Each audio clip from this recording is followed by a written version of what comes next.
business here.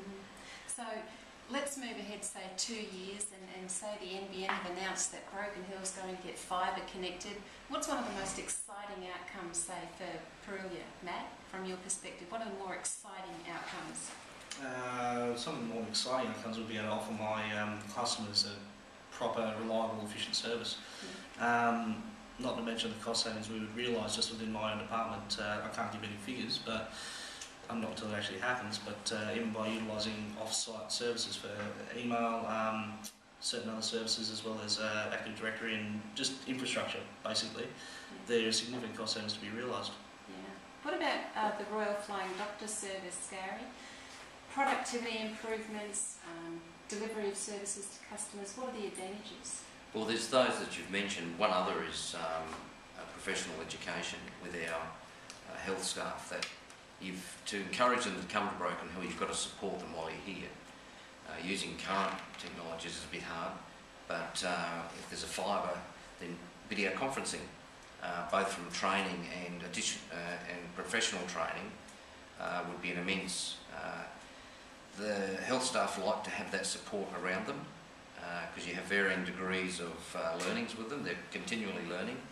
So that ability to be able to do that would be great.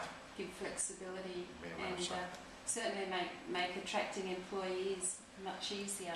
It certainly would. It does now, with some of the things that we do to provide that support, but if there's better support through NBN, that would be much better.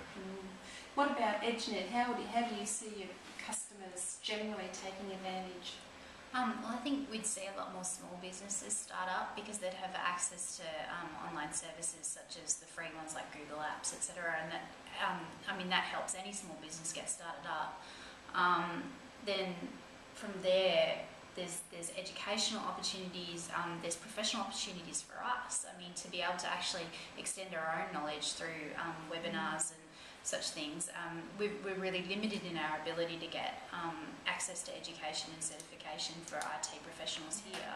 But what's wrong with using Skype? People say Skype's the answer to everything at the moment, or something like it. You know, a free online video service through your latency. The latency, basically, it doesn't run like it runs in the city. Yeah. It just doesn't. So is the NBN though all about downloading movies for business? I mean, that's what people in the city say.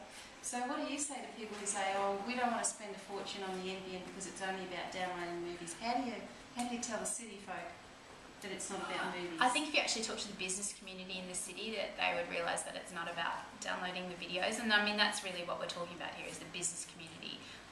Consumers will do what consumers always do, which is entertainment purposes. But for the business community, I mean, we can see that, for example, a business that's here that's just expanded and opened up another couple offices, just to be able to communicate from office to the other office through fibre would just improve their productivity immensely. At the moment, it's faster for them to walk across the street with a USB key than it is to use ADSL to communicate with each other.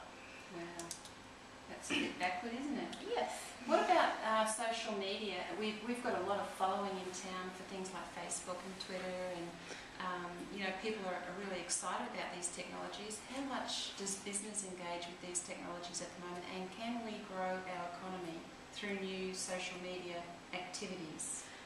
I would think so. I mean, basically, you actually have quite a large population here in Broken Hill that is very interested and keen in Facebook, and there are businesses that are starting to utilise that to access that population. So the desire is there. The generation that's using it, they're there. They exist, but they're pretty much hampered by speed. Speed is a big issue. It's a huge issue. What about quality of supply, Gary? Have you got any comments on quality of the existing services and what the NBN will mean for quality? Well, I suppose it's reliability. Is it there or isn't it there? I won't name carriers, but I was with a carrier that was causing problems. I was cutting in and out, it was slow. I changed, it got better. With fibre, you're going to have a much better experience. One, because it's faster, you've got a much bigger pipe. I think with that, the reliability will come along with it.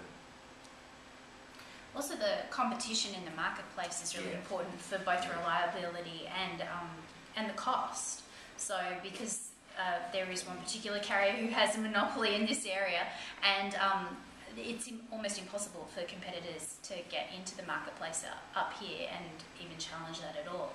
So by having the NBN, we suddenly get some competition in the marketplace, and so we end up with cheaper services, because at the moment the cost for services here, again, it's exorbitant compared to the city, just because of the lack of competition. And speaking of other developments coming along in the marketplace here, say, Chris, in terms of the young people in our community, do we have enough interest in the young people to stay in our communities at the moment? Do you think the internet improvements along the lines of the broadband will actually help people to stay here? Certainly will. Education is the key factor for people moving to the major cities. If we can get university services locally, that will be the #1 contributing factor to keeping skilled labour within the city.